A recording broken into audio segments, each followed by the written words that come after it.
going. Life keeps on going while I'm frozen in snow. Yeah, I know that she don't want me no more. Hello ladies and gentlemen, welcome back to another video. So today we're going to be reading the rest of The Legend of the Screaming Goat. So let's get started. Lee wasn't empty-handed, but there were plenty of stories to tell. Like the ghost that had rammed a pig clear off the mountain. Lee would never forget it. Like a pink balloon soaring through the sky, oinking through the air, majestic. Cheered by the memory, Lee prepared to leave as soon as the sun rose. What items could be left behind the crafting table might help a future traveller, and there was no reason to bring cauldrons that had stood empty for the past couple days. As Lee climbed into bed, snow started to fall. The next morning Lee heard a strange sound. They jumped out of bed and rushed outside, only to be met by an entire herd of goats. Although the creatures hadn't posed a threat before, seeing them in such a big group brought chills down Lee's spine. Looking around for an escape route, Lee noticed that the cauldrons had filled with snow. Maybe a little friendly snowball fight would distract the herd and allow Lee to get off the mountain unscathed, with a great story to boot.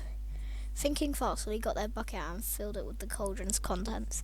In their rush, they almost didn't notice that the bucket wasn't filled with regular snow. It was powder snow. Lee wasn't sure how powder snow worked, but the goats were closing in and there was no time to think. Taking a chance, Lee tossed it at the goats before refilling it and repeating the process. Lee backed away when there was a small wall of powder snow that seemed to act as a wall. The goats did not sound pleased.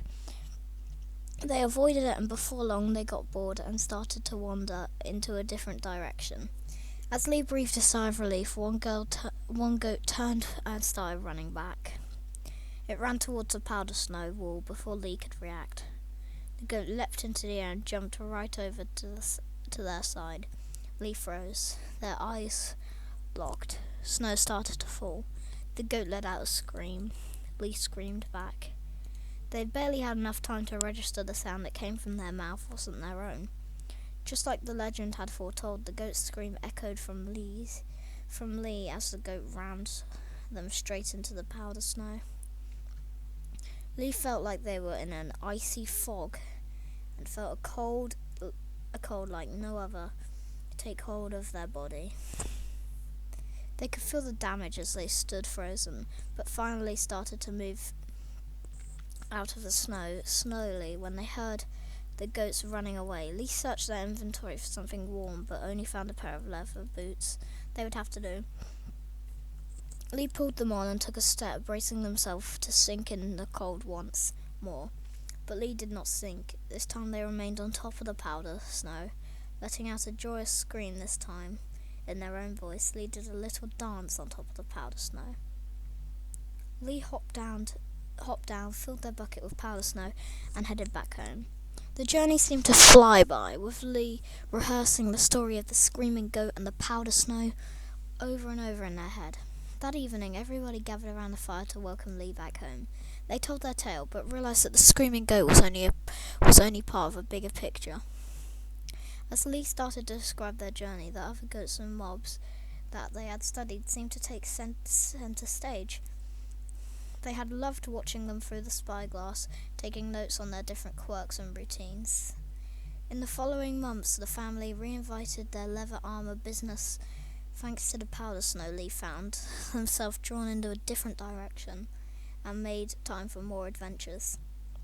Studying mobs in all different biomes, all over the overworld, over time, Lee filled countless books with their observations, thoughts and stories. Maybe one day they would be able to share their findings with others, just like the legends in Lee's family. They weren't sure how much was accurate, but they knew this for sure. If a goat screams at you, all you can do is scream right back. And ladies and gentlemen, that is the whole story. It's a pretty big story. There'll be a link in the description to it if you want to read it for yourself. It's quite a long way down. I I did notice one spelling mistake, but I'm not going to be that type of person that's like, ooh, there's a spelling mistake there. Anyway, I hope you enjoyed today's video. If you did, be sure to leave a like, subscribe, and turn on notifications, and I'll see you in the next one. Goodbye.